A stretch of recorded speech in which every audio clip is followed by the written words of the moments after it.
17 Agustus merupakan tanggal yang sangat bersejarah bagi bangsa Indonesia, di mana pada tanggal ini merupakan tanggal bangsa Indonesia merayakan hari kemerdekaannya. Setelah lebih dari 300 tahun lamanya, bangsa Indonesia melewati zaman penjajahan. Tapi apakah benar penjajahan lebih dari 300 tahun? Atau sebenarnya kurang dari itu? Atau ada faktor eksternal maupun internal? Tentu saja hal menarik ini bakal kita bahas di video-video lainnya. Nah, pada zaman penjajahan ini, negara kita Nusantara dikuasai oleh bangsa-bangsa asing yang datangnya dari tempat yang begitu jauh. Hal ini disebabkan karena mereka menyadari betapa pentingnya dan berharganya Indonesia kita. Semenjak kedatangan bangsa Portugis, Spanyol, Belanda, Prancis, Inggris, dan Belanda datang lagi sampai akhirnya Jepang, seluruh bangsa itu pernah berusaha untuk menguasai Indonesia kita tercinta, di mana beberapa di antaranya bahkan pernah berkuasa dengan waktu yang sangat lama dan memiliki peninggalan yang masih dapat kita jumpai pada zaman sekarang. Contohnya adalah Istana Bogor, di mana istana ini dulunya adalah tempat kediaman para gubernur jenderal Hindia Belanda. Salah satu penyebabnya Nusantara tidak mampu melawan penjajah adalah karena kurangnya kemampuan dalam mengikuti perkembangan teknologi, serta tidak adanya semangat persatuan pada saat itu di kerajaan-kerajaan Nusantara. Sejak saat itu, para pendahulu kita bermimpi untuk menjadi sekelompok bangsa yang merdeka di tanahnya sendiri. Perjuangan yang panjang dan sulit, serta tokoh-tokoh yang nasional yang berasal dari berbagai kalangan, akhirnya dapat memperjuangkan kemerdekaan bagi negara kita Indonesia. Halo teman-teman, selamat datang di Viral dan Tersembunyi, di mana di sini kita akan membahas hal yang viral maupun yang tersembunyi di balik layar.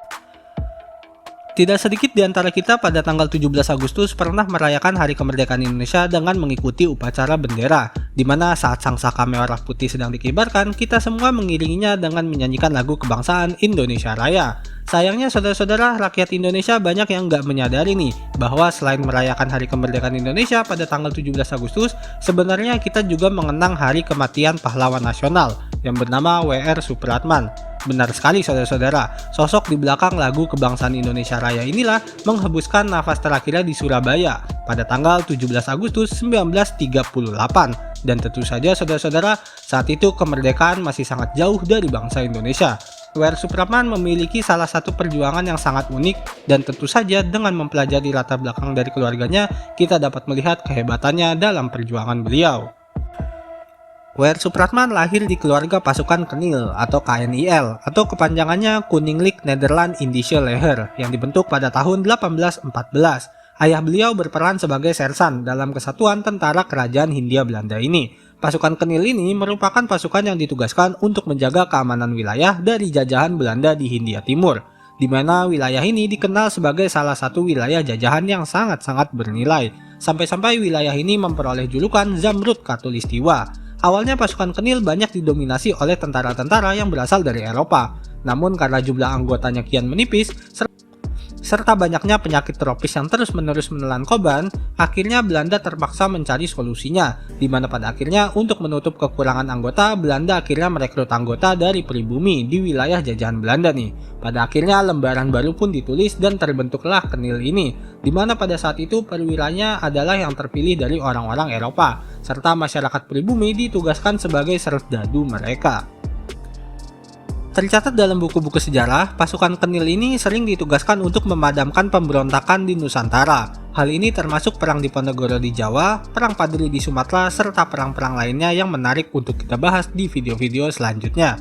Dengan memiliki keluarga yang bergabung dengan Kenil, tentu saja menjadi hal yang sangat mengejutkan bahwa W.R. Supratman bisa berjuang untuk tanah kita tercinta ini, dan menjadi salah satu pahlawan nasional di negeri kita ini, Indonesia.